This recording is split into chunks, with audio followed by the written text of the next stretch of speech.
मैं एक बार फिर से आपका वैदिक मैथ वाला शो में फिर से स्वागत करता हूँ और मैं आपको पढ़ा रहा हूँ नंबर सिस्टम अर्थात संख्या पद्धति। और संख्या पद्धति में भी नंबर ऑफ क्लासिफिकेशन पढ़ाऊँगा अर्थात संख्याओं का वर्गीकरण। तो चैप्टर का नाम डालता हूँ पहले नंबर सिस्टम। नंबर सिस्टम और बेटा मैं इंग्लिश पढ़ाऊंगा, इंग्लिश मतलब बाइलैंग्वेज, हिंदी प्लस इंग्लिश दोनों में। संख्या पद्धति बिल्कुल। और ये सभी एग्जाम के लिए, एसएससी के सभी एग्जाम और स्टेट वाइज जो भी एग्जाम है आपके एसआई लेवल तक और सी सेट जो होते हैं बीसीएस और आईएएस के जो मेंस लेवल से पहले सी सेट होते हैं उनके लिए भी बहुत यूजफुल होगी। आप देखना, आप किसी भी एग्जाम में जाओ इसे पढ़ के जाओ, एक नंबर पक्का है, श्योरिटी है मेरी। तो पढ़ा रहा हूँ नंबर ऑफ क्लासिफिकेशन अर्थात संख्याओं का वर्गीकरण।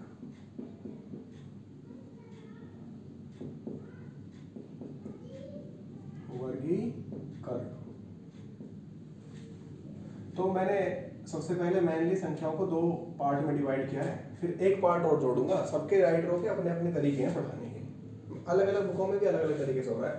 और मेरा है सबसे पहले मैंने बोला इसे वास्तविक संख्या, और इसको इंग्लिश में बोले बच्चा, इंग्लिश वाले बच्चे के लिए रियल नंबर। क्या कहेंगे? Real number. तो वास्तविक संख्या क्या है? या रियल नंबर के। फिर दूसरा पार्ट होता है अवास्तविक संख्या।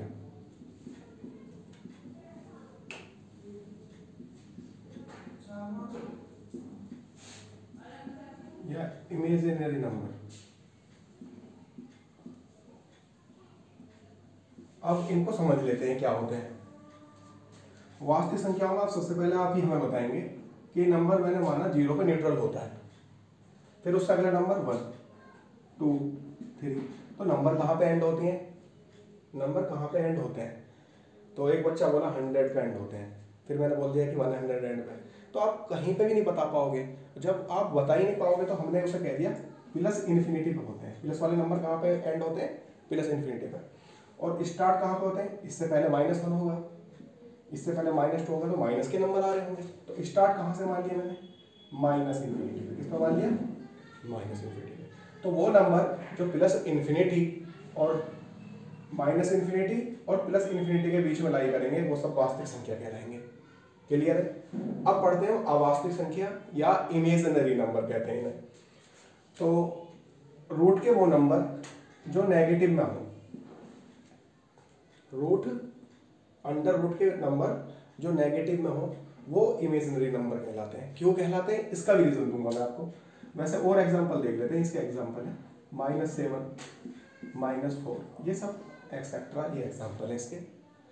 और मैं बता देता हूँ यहाँ से ये इमेजिनरी नंबर, जैसे कि मैं 1 ले लिया, मैंने क्या ले लिया? 1। ये क्या होता है? I for imaginary number. वैसे इसे कहते हैं आयोटा। क्या कहते हैं? आयोटा। तो इमेजिनरी नंबर जो माइनस में होंगे, नेगेटिव होंगे और अंडर रूट के अंतर्गत होंगे वो क्या होंगे? अवास्तविक संख्या। ठीक है? तो इसको मैं एक बार इसको वेरीफाई करके दिखाता हूँ। -5 को -5 कैसे करेंगे सर? 5 इंटू क्या कर देंगे? -1 कर सकता हूँ। सर्च को एक छत के अंदर लिख सकता हूँ मैं। 5 इंटू -1 तो कितना हो गया? √5 इंटू -1। तो √5 तो ऐसा हो गया। और इसकी वैल्यू कितनी है बेटा? ये आई है, तो हो गया √5। तो 5 माइनस का कितना हो गया? इमेजिनरी नंबर है √5। ये आपको क्लियर हो गया होगा मेरे ख्याल से। और मैंने इसका एक तीसरा पार्ट भी बताया, मेरा पढ़ाने का तरीका है। अगर मैं वास्तविक संख्या और अवास्तविक संख्या को मिला देता हूँ तो हमारे पास बनता है कॉम्प्लेक्स नंबर। क्या बनता है? Complex number. तो बच्चा पूछा कॉम्प्लेक्स नंबर क्या होता है? हिंदी में से कहते हैं सम्मिश्र संख्या। किसे कहते हैं? सम्मिश्र संख्या कहते हैं। सम्मिश्र संख्या क्या? रियल नंबर और इमेजिनरी नंबर को मिला दे, प्लस कर दे या माइनस कर दे, तो हमारे पास क्या बन जाएगा? Complex number. रियल नंबर क्या है? मैंने कोई नंबर ले लिया 4 और मैंने एक इमेजिनरी नंबर मिला लिया √5i, तो ये क्या बन गया? एक कॉम्प्लेक्स नंबर। क्या बन गया? एक। तो ऐसे बहुत सारे एग्जांपल आप ले सकते हो कॉम्प्लेक्स नंबर के। 3 + √7i इस तरीके से बहुत सारे माइनस। अगर इसका कई बार पूछा जाता है संयुग्मी मूल निकालो, कॉन्जुगेटिव रूट निकालो, तो अगर प्लस का है तो उसमें माइनस लिख देंगे, माइनस का है तो प्लस लिख देंगे। ये एक दूसरे के सहयोगी हैं, अगर ये प्लस में लिख दिया नंबर और ये माइनस में लिख रहा है। ठीक है, एक बार वेरीफाई कर लेता हूँ फिर इस बात को, जो संयुग्मी बोल रहा हूँ मैं कॉन्जुगेटिव कहते हैं। 12th क्लास में इसके ऊपर चैप्टर भी है। एक तो ये हो गया, इसका जो कॉन्जुगेटिव नंबर हो जाएगा वो माइनस वाला होता है, पर आपको यहीं तक ही तैयार करना है। आगे चलते हैं, फिर पढ़ाते हैं। हमारे पास ये पार्ट पूरा हो गया, वास्तविक संख्या और सम्मिश्र संख्या अर्थात कॉम्प्लेक्स नंबर। तो फिर मैं इसे पूरा करता हूँ पार्ट को, वास्तविक संख्या को आगे बढ़ाता हूँ, कैसे इसके पार्टीशन होने हैं वो कैसे होना है। ठीक है,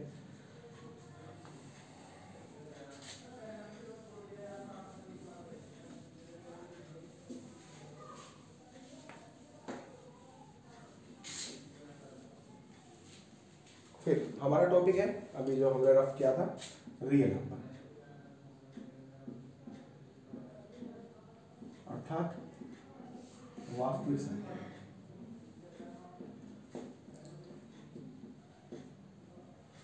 सर वास्तविक संख्या को कितने पार्टों में डिवाइड करा हमने? मैंने इसको भी 2 पार्टों में डिवाइड करा। एक को तो बोल दिया मैंने इंटीजर में कर दिया, एक को मैंने इंटीजर्स अर्थात हिंदी में बोलो तो पूर्णांक, और दूसरे को कर दिया मैंने डेसिमल अर्थात दशमलव संख्या, जो दशमलव के नंबर होते हैं, डेसिमल नंबर एंड इंटीजर्स। पहले इसे बाद में ले चलेंगे, पहले इस वाले टॉपिक को छोटा ही है, इसे पूरा करा देता हूँ। तो इसके हैं 2 पार्ट डेसिमल के। डेसिमल के 2 पार्ट कौन से हैं? आपने सुना होगा एक नंबर तो होता है टर्मिनेट। क्या होता है? टर्मिनेट। अब भैया टर्मिनेट एक होते हैं टर्मिनेटिंग डेसिमल। अब एक हिंदी वाला बच्चा बोला सर टर्मिनेट तो मुझे समझ में नहीं आया, मैंने कभी सुना भी नहीं। मैंने उसको बोला बेटा शांत दशमलव होते हैं।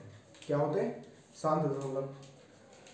और मैं टर्मिनेट की और इंग्लिश वाला बच्चा ही से स्पेलिंग को याद रखता हूँ तो उसमें ऐसा समझाता हूँ, जैसे कि अपने आप में मुंबई एक टर्मिनल है, कोई भी ट्रेन गई और वहाँ पे जाके स्टॉप हो गई तो वो क्या होगी? वहाँ पे टर्मिनेट होगी। तो जो नंबर टर्मिनेट हो जाते हैं, रुक जाते हैं डिवाइड के बाद में, वो क्या होते हैं? टर्मिनेट या शांत दशमलव होते हैं। टर्मिनेट डेसिमल या शांत दशमलव होते हैं। जैसे कि मैंने किसी नंबर को डिवाइड करा, कहाँ से डिवाइड हुआ? 4, 5, 7, 6 तक, और मैंने किसी नंबर को डिवाइड करा 2, 3 आया, ये हो गया। तो ये क्या है? ये एक नंबर है अपने आप में, ये एक नंबर है। तो ये क्या हो गया? डेसिमल के बाद में 4th प्लेस तक गया, डेसिमल के बाद में 2 प्लेस तक गया, अर्थात डिवाइड होने के बाद में डेसिमल के बाद में डिवाइड हो गया, मुंबई में जाकर रुक जाएगी तो वो टर्मिनेट हो जाएगी, तो इसलिए उसका नाम टर्मिनल है। तो ऐसे ही नंबर है टर्मिनेटिंग। क्या नंबर है? टर्मिनेटिंग। इसे आप किसी भी नंबर से डिवाइड करो, डिवाइड होने के बाद रुक जाएगा, मतलब डिवाइड हो जाएगा चाहे कितने नंबर बाद हो। तो ऐसे ही 4 अंक बाद डिवाइड हो गया, 4 नंबर बाद, ये 3 नंबर बाद डिवाइड हो गया, ये 2 नंबर बाद डिवाइड हो गया, मतलब डिवाइड हो चुका है। तो इन्हें कहते हैं, और हिंदी वाले बच्चों के लिए कहते हैं इसे शांत दशमलव। क्या कहते हैं? शांत दशमलव। और एक होते हैं अशांत दशमलव, दूसरे होते हैं अशांत दशमलव। अब ये क्या होता है? इनको कहते हैं, ये टर्मिनेटिंग है, ये नॉन टर्मिनेटिंग है।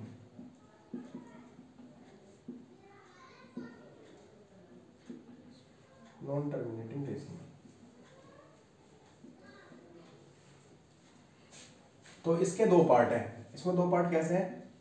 एक तो पार्ट होता है नॉन टर्मिनेटिंग डेसिमल में जो नंबर रिपीट होते चले जाते हैं, तो नॉन टर्मिनेटिंग रिपीटिंग डेसिमल, इसको कह दिया नॉन टर्मिनेटिंग रिपीटिंग डेसिमल। पुनरावृत्ति, क्या कहते हैं? पुनरावृत्ति। अशांत पूर्णावर्ती दशमलव संख्या, समझ रहे? अशांत पूर्णावर्ती दशमलव संख्या कैसी होती है कि पॉइंट आ रहा है, उसके बाद में 3, 3, 3 ये लिखता जा रहा है, पॉइंट आ रहा है 9, 9, 9 ये लिखता जा रहा है, फिर पॉइंट आया 5, 5, तो ये क्या हो रही है? अपने आप में नंबर रिपीट हो रहे हैं। और थोड़ा सा और बता देता हूँ रिपीट नंबर को, और रिपीट नंबर को कैसे रिप्रेजेंट करते हैं? जैसे 3 रिपीट हो रहा है तो 3 के ऊपर क्या लगा दूंगा मैं? बार, और किसी नंबर में बार है उसके अपॉन में क्या लिख दूंगा? 9। तो इसको मैं क्या कर दूंगा? अपॉन फॉर्म में चेंज कर दिया मैंने। क्या कर दिया इसे? Upon form, denominator of numerator, अंश बटे हर की फॉर्म में से मैंने चेंज कर दिया। क्लियर? तो जो भी नंबर पे जितना भी बार आ रहा हो उसने उसका क्या कर देंगे? अपॉन में 9 लिख देंगे। फिलहाल हम टॉपिक में पढ़ेंगे इस बात को। फिलहाल आप पढ़ रहे हैं नॉन टर्मिनेटिंग रिपीटिंग डेसिमल। दूसरा क्या होता है, ये नॉन टर्मिनेटिंग होते हैं और नॉन रिपीटिंग होते हैं और डेसिमल होते हैं। पूछता है बेटा, यहाँ क्वेश्चन पूछता है, खूब ऐसे पूछता है। इसे कह दूंगा मैं अशांत दशमलव और कैसा, जो अपुनरावृत हो रहा हो, पुनरावृत भी नहीं हो रहा हो। तो इसका कोई सीक्वेंस ही नहीं है। पॉइंट के बाद में डिवाइड करा, पता नहीं कोई भी नंबर आया जा रहा है और कोई सीक्वेंस भी नहीं आ रहा है, उल्टा सीधा कोई भी नंबर आया जा रहा है और डिवाइड होके नहीं दे रहा और कभी भी डिवाइड नहीं होगा। वो क्या होंगे, अशांत दशमलव, अशांत और अपुनरावृत दशमलव। इसका कोई सीक्वेंस ही नहीं आ रहा है, ये फिर इस तरीके से चलता रहा है। ऐसे बहुत सारे नंबर है और 9th क्लास में भी इसके ऊपर चैप्टर है। किसी बच्चे ने अगर पढ़ रखे हो और बच्चा 9th क्लास वाला देख रखा हो तो उसके ऊपर चैप्टर है, पूछता है अशांत दशमलव और अपुनरावृत्ति का एग्जाम्पल दो। तो मैं बता रहा था ये 3, 4, 8, 9, 5, इसका कोई रिपीटिंग ही नहीं हो रहा है, ना ही कोई सीक्वेंस चल रहा है और चलता जा रहा है। अशांत अपुनरावृत्ति दशमलव कहते हैं इसे हिंदी में, इंग्लिश में कहते हैं non terminate non repeating decimal. तो इसमें एक नंबर और देखा होगा आपने, और इसे आप कभी भी अपॉन में नहीं लिख सकते। अपॉन मतलब भिन्न की फॉर्म में, भिन्न की फॉर्म मतलब अंश बटे हर की फॉर्म में नहीं लिख सकते। तो उसमें एक दशमलव है, एक नंबर है, आपने सुना होगा पाई, ये पाई कहते हैं इसे। तो पाई की जो वैल्यू आपने सुनी होगी 22/7 होती है, वो होती नहीं है, वो अप्रोक्स होती है। और पाई की वैल्यू होती है 3.14 और डॉट डॉट डॉट डॉट। आप जहाँ तक अपनी जो मर्जी चाहे डिवाइड कर लें, वैल्यू आती ही चली जाएगी, आती ही चली जाएगी। आप जहाँ तक भी कर लें, अभी इस पर रिसर्च चल रही है, मैं आपको बता दूँ, और बाकी पता नहीं कहाँ तक क्या हुआ है, हमको और जानकारी नहीं है। पाई भी तो एक बात इसी से लिंक कर देता हूँ, इन नंबरों से एक बात लिंक करके मैं यहाँ ले आता हूँ आपको, कि जो non terminate non repeating decimal होते हैं, उनको मैं क्या किस में नहीं लिख सकता, अंश बाई हर की फॉर्म में नहीं लिख सकता। बोलो हाँ सर, क्योंकि इनका पता ही नहीं है कहाँ तक दशमलव लगाना है, उसके बाद कहाँ तक जीरो लगाना है।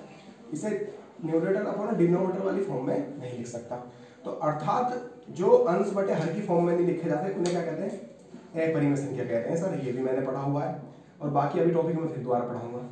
तो जो अंश बटे हर की फॉर्म में नहीं लिखे जा सकते उन्हें क्या कह दूंगा मैं, अपरिमेय संख्या। तो इसका मतलब पाई भी नहीं लिखा जाता। तो स्पेशली पूछा जाता है पाई एक कैसी संख्या है, तो आप क्या कहोगे, पाई एक अपरिमेय संख्या है। बोलो समझ में आया कि नहीं आया। और बेटा जिसे भी समझ में आया हो वो लाइक और कमेंट जरूर करें, और जिसे नहीं आया हो बिल्कुल कमेंट ना करें और डिसलाइक करें चैनल में, और बाकी सब्सक्राइब जरूर करें। और इसका पार्ट नंबर 2 लाऊंगा मैं, उसके साथ ही रिवीट करेंगे, और पार्ट नंबर 2 का इंतजार करें, वैसे कल ही ले आऊंगा मैं।